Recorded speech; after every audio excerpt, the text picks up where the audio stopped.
Hey everybody, welcome back to my channel. It's me, Katrina Marie, and as always, I'm here to make sure that you become the very best possible applicant before you click submit. And I just wanted to share with you a couple of things. First and foremost, I now have an Instagram account. For a long time, I did not have one associated with my channel, so you can check the details down below. It's at Katrina Marie Consulting, and you will find just random bits of inspiration and a couple other links that you can get in touch with me. And as always, I encourage you, the only way to grow my YouTube channel is for you to like, share, and subscribe with people that you love, people that you care about, people that you feel that this information can help. And so one of the ways that I wanted to get back is share my story of how I became a counselor. And the question I get most of the time is, how did you become a college counselor? How did you become an international college counselor? And my story is gonna, kind of take you from when I was a little girl all the way up until now. So this episode might be a little bit longer than normal, so I hope you stay till the very end.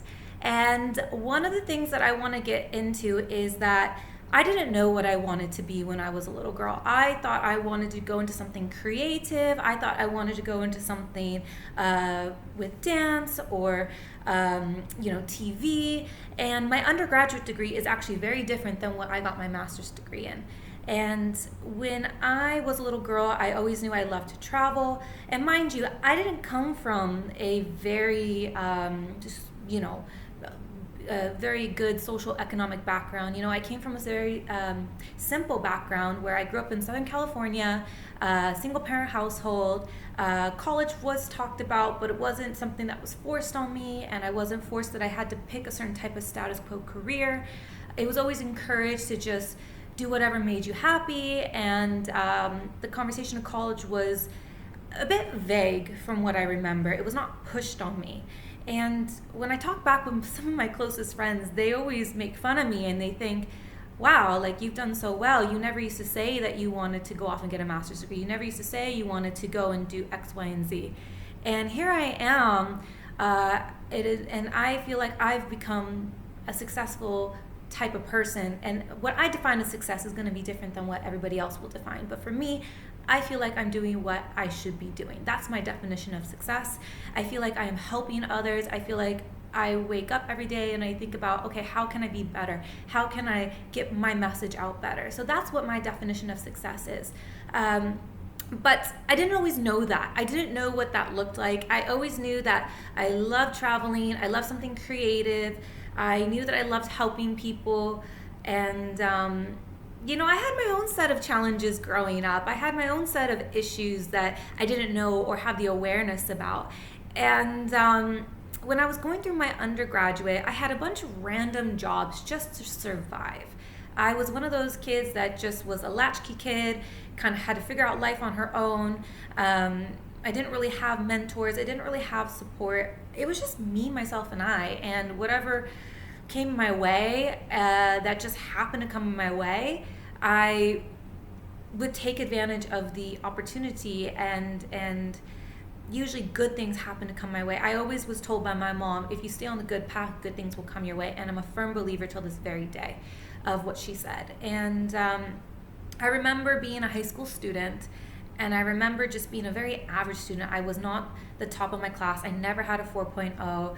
I, couldn't afford to do extracurriculars because my parents couldn't afford the uniforms and the cost. I just was somebody who tried to get involved in whatever I could that interests me, and I tried to find where I fit it in.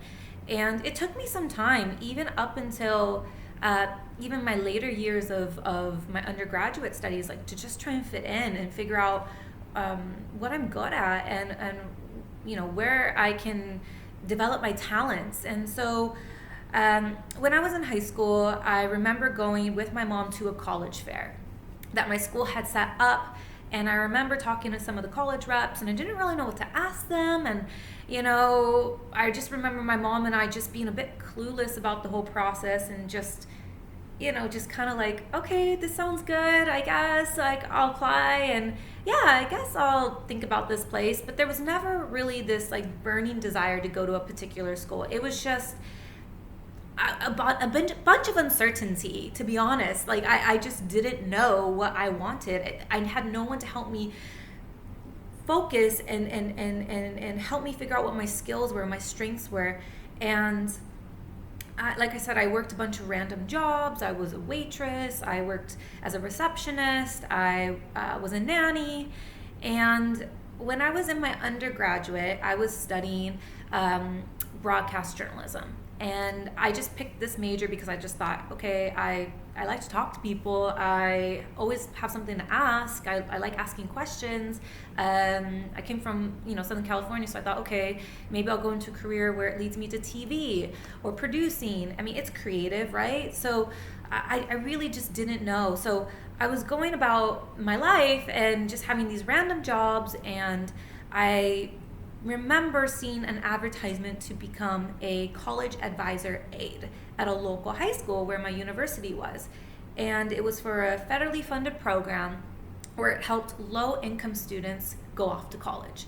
And I could identify with that. I think I was between low income to middle class, somewhere in that range. And, I didn't have anybody help me, but I just thought, I had a good experience when I was applying to college. At that point I was already in college and I was quite happy. And to be honest, I didn't really even want to go to the interview. I was pushed to go to that interview by, a former employer. She encouraged me to go to the interview, and I'm so glad she did, because that job, becoming a college advisor aide, changed the trajectory of what I am doing today. And if it wasn't for that job, I don't know what I would be doing. I don't know what my story would look like. But it's so true when people say, I just fell into my career path. That is the truth from my case. I fell into this career path of college counseling, working with students, advising, mentoring, and it all began there. So I did this job for 2 years. I went to school full-time. I worked this job part-time. And then in those 2 years, my students encouraged me to get my counseling degree. And also during my undergraduate, I studied abroad for a summer. And again, I worked my bum off and I saved up money. I didn't do anything. I recycled cans. I worked multiple jobs. I sold things just to make ends meet, because I was a broke college student and I wanted to go study for a summer somewhere else. And I just loved traveling. Like, I got the travel bug when I was really young, and I after my experience studying abroad, I realized everybody needs to have this opportunity. This is the best education you can give yourself, is studying somewhere else outside of your home country, meeting new people, learning a new language, being immersed in a different culture, and just experiencing something different than what you're used to. And I just knew from that point forward that I wanted to help other people study abroad. I wanted to help other people go off and live somewhere else and have that same experience I had. And at the time, I remember I was researching that only 10% of college students actually study abroad, because it's expensive to go as a student to go live somewhere else for 6 months to a year. And it's a very nice privilege that some students get to have, but not everyone gets to have that. So I was determined to figure out a way to help other people study abroad, because I just feel like the world is going in this direction where it's so big, there's so much going on, there's so many cultures, languages, and learning experience that one needs to have in order to become just the best possible person they can become. So I studied abroad. I was doing this part-time job as a college advisor aide. I had applied for a master's program in counseling at the current university I was attending. And so I did my bachelor's degree back to back to my master's. Again, going to college was not something that was heavily talked about, let alone getting a master's degree. So you can imagine that me going for a master's degree was very intimidating. I didn't know what I was doing. Again, I didn't have the help or support. I mean, I would ask other graduate students. I went to the open houses. I asked questions there, but I didn't really see myself as a master's student, but I was just like, this just sounds like the next natural step to take. So I applied, and there was an application process, there was an essay process, there was letters of recommendation involved, there was an interview process, and I was on the wait list.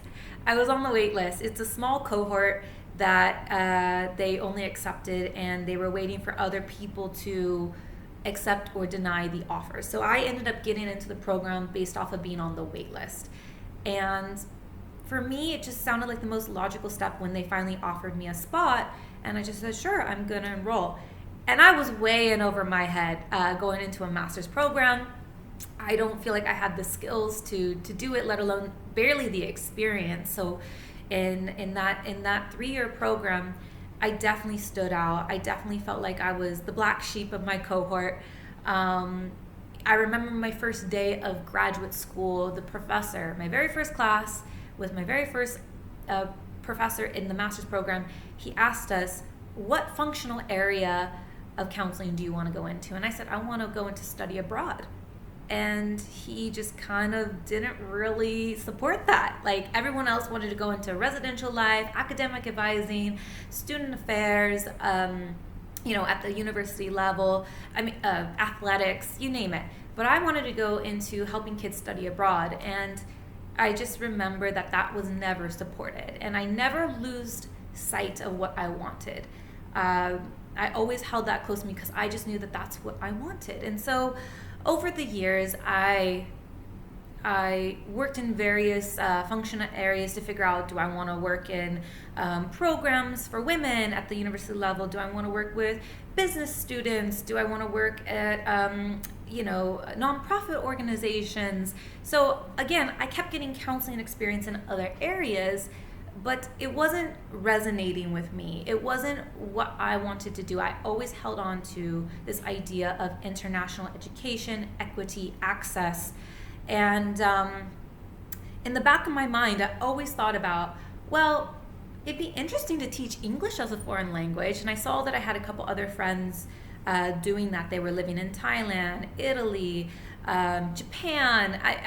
I was seeing people through social media. They were teaching English and living abroad for a year, and then they were coming back to the States and teaching or doing whatever it is that they were doing. And it was something I had always thought about. At this point, I was getting ready to graduate from my master's program. I was applying to hundreds of schools, going on second and third interviews. Nothing felt right. Nothing felt like that was where I needed to be. And there was a point between when I graduated from my master's to the summer. For about 3 months, I was unemployed. I couldn't get work. And my experience was good to get an entry-level job, but deep down inside of me, I knew I didn't want to stay in Southern California. I knew I wanted to go abroad. I knew I wanted to work internationally. I just knew that there was something bigger and better out there for me. And this is what had felt right for me. And so I started taking a course about teaching English as a foreign language. And, the very little money I had left, I wasn't working. I invested in myself, and I said, I'm going to go for this. And then I started looking online. Again, I didn't even have anyone to help me. I was just doing random Google searches. I was asking those couple of friends that what did they do? No one was there to help me. I had to figure it all on my own. And at that time, social media was not the way it was as it is today. So fast forward, I ended up getting a job abroad, and I said, I'm going to take it. I went for it. I had never visited the country, let alone the region. There was a lot of stigma around where I was moving to, and I took the biggest leap of faith that one could take, and I left everything I knew behind, and I went for it. And I can say, almost 10 years later, I'm still doing what I love. Over those 10 years, I've gotten the best education that no master's degree program can give me. It's been the hands-on experience. It's been on the ground with the students from over hundreds of nationalities. I had been challenged beyond what any textbook could challenge me. There was so much learning curve I got on the job. Yes, my credentials, my master's degree got me the job, but what really got me the job was my previous employers given me a chance. They saw a young person, hungry, wanting to learn, with the experience that I had and the enthusiasm that I had to bring to the table. They saw something in me and they gave me a chance. And from there, I had been able to, like I said, work with over hundreds of different students from different nationalities, families from different backgrounds. I've been able to send students literally from all over the world: US, Canada, UK, Europe, South America, Asia, Australia, New Zealand, Korea, the list goes on and on. Everywhere. Middle East, South Africa. Did I say South? I think I said South Africa. So I've literally sent students all over the world. And to this day, I'm still learning and I'm still growing, and I still encourage people who think about going into international education to do it. If it's something that you don't know how to do or you don't know where to start, there are lots of wonderful things out there, resources out there. And if you have questions about how to become an international college counselor, there are lots of wonderful professional organizations out there, conferences. There's thousands of international schools to work at that will give people with very little experience the opportunity to grow and learn, just like I did at one point. And that's how I became who I am today. And that's really where I've learned the wealth of my knowledge and my experiences by living abroad, working abroad, and traveling. So coming full circle, I think back to when I was, a little girl, and I was just so naive. I didn't know much about the world, and I didn't even own a passport at the age of 10 years old. And I remember going down to Mexico for student exchange trips and living with the family, and then the girl would come up and live with me for a week. And just that cultural exchange is where this all began. And from that point forward, my love for getting to know what other people are like, other cultures, other languages, exchanging ideas, learning and growing, that's where it all started.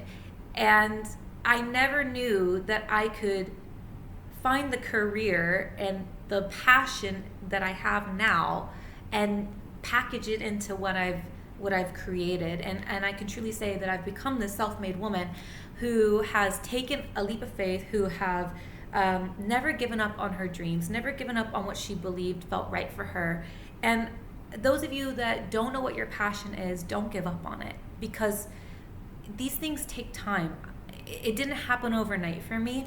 Me deciding to do what I did at 25 years old, almost 10 years ago, was something that most people can't do. And you just have to be ready, and you have to take chances when it feels right to you. And I want to encourage anyone out there that is thinking about pursuing something that may not sound like,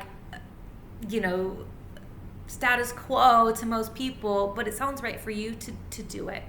And if you need the mentoring, if you need the support network, my details are down below. You can learn how you can work with me. We can communicate and we can go from there. If you just want my free advice, I encourage you to keep following my page on Instagram, on YouTube. I'm going to be coming up with a lot more amazing content. I'm really excited, and I thought that this video was an opportunity for me to share with you how I became who I am today, how I learned my knowledge, the struggles, the obstacles, but also the motivation and the desire to keep going, even when I didn't really understand everything. So I hope that this video has inspired you. I hope that it resonates with you. And if you're someone out there who can share this message with somebody else, especially if you're looking at following your passion, following your dreams, figuring out how to find motivation and following your desire of creating the life that feels right for you, I encourage you to please share this message. This is how my channel grows. This is how we keep building and uplifting each other. And I hope that you continue to follow my channel and subscribe, and I will catch you all on the next video.